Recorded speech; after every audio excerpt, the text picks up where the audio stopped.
Hi, my name is Avery. And my name is Ingrid. We're from Queen's Health Outreach, and today we're going to talk about mental health. We want to note before we get started that we are a student-run organization and not health professionals. We are not teachers, and we are not a crisis line. Okay, so out of 5 people, how many people do you think has mental health? Take a second to think about it, and then hold up your fingers to represent how many people out of 5 you think has it. Are you holding up 5 fingers? If so, great job. 5 out of 5 people have mental health because everyone has mental health. If that's a new idea for you, or maybe just seems weird, breaking down the term mental health can help. The word mental refers to our brains and mind and how they work and feel. The word health refers to being free from injury, illness, and pain. Therefore, mental health is a state of well-being where we realize our own abilities, can work productively, and contribute to our communities. Mental health affects how we think about ourselves and others, and how we think about and react to events. Okay, so everyone has mental health, but isn't that a bad thing? No, mental health is kind of like weather. Sometimes it can be really good, and sometimes it's not as good, and that's okay. Sometimes the weather will be sunny, and sometimes it will be rainy.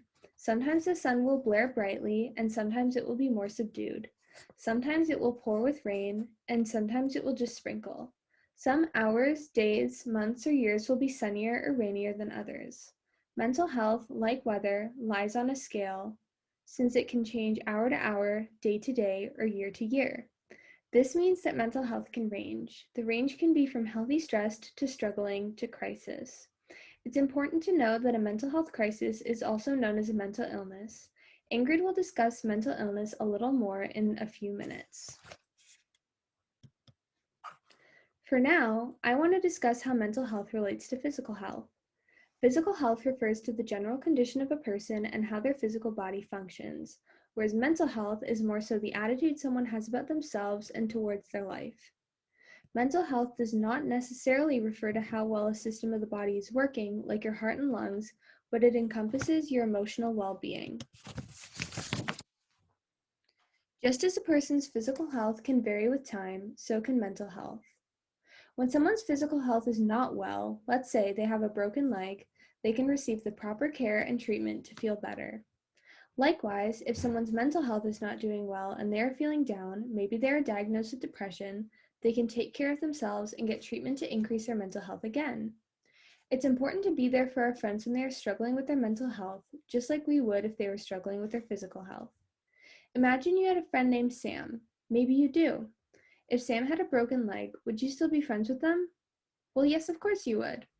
What if Sam had a mental illness like depression? Would you still be friends with them then? The answer should still be yes.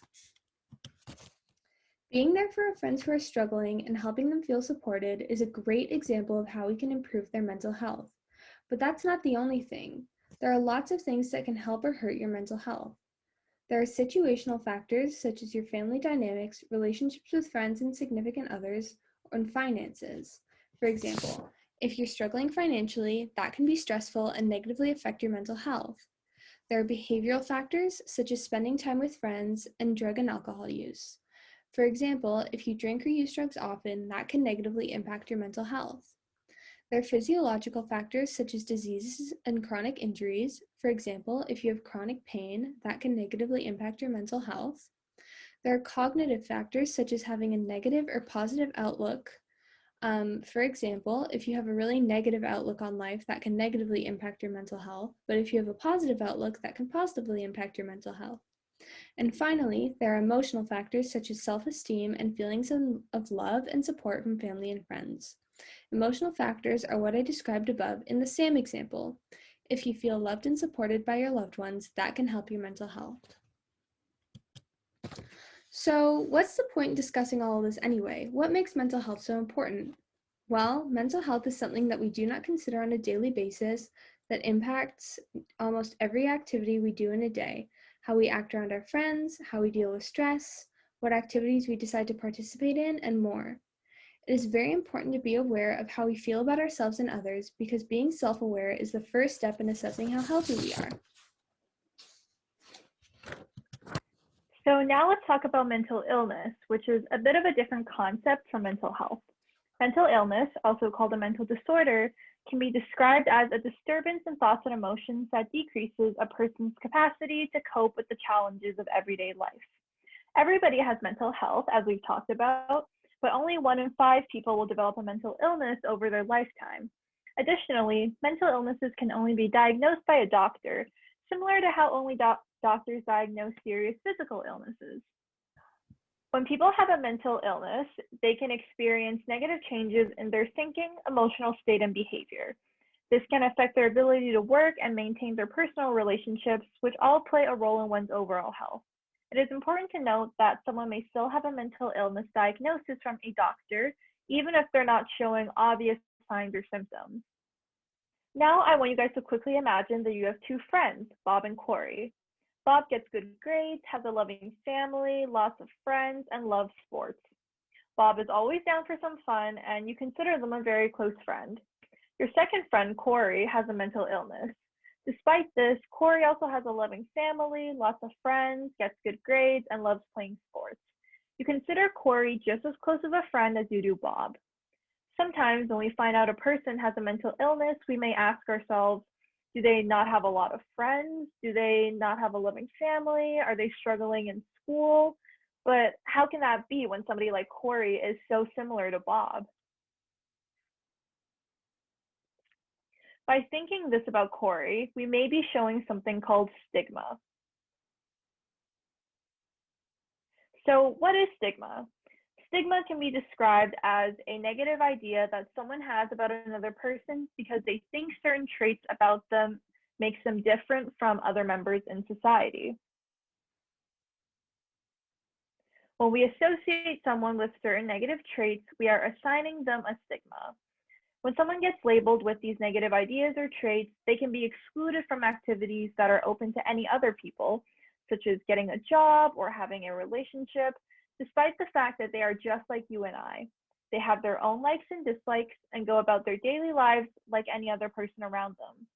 For example, even if Corey has a mental illness, he goes to the same school as Bob, likes the same sports, and is just as good of a friend. Whether someone has a mental illness or just doesn't have the best mental health one day, they can use many strategies to deal with stress and promote their positive well-being. After all, everybody has those days where we feel like we are trying to balance too many things at once. It's all about learning what triggers our stress and handling that in a healthy and positive way, all while taking care of ourselves.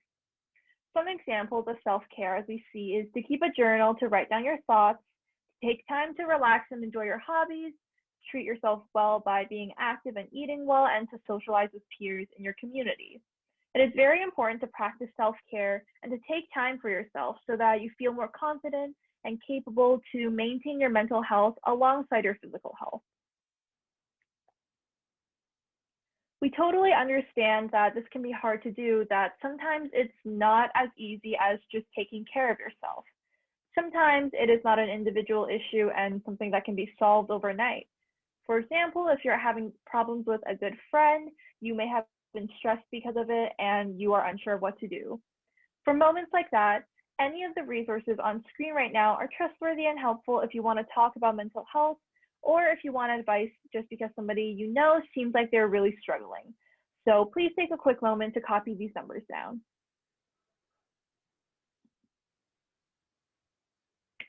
So thank you guys so much for taking the time to watch our video. If you want to learn more about mental health, please check out our QHO Guyana Facebook page, where you'll also find our question box if you have any comments, questions, or concerns about the content this week. If you want to come join us to do some fun learning activities and learn even more, our mental health workshop is taking place on Sunday, February 7th at 12 p.m. on Zoom. You can find the link on our Facebook page as well.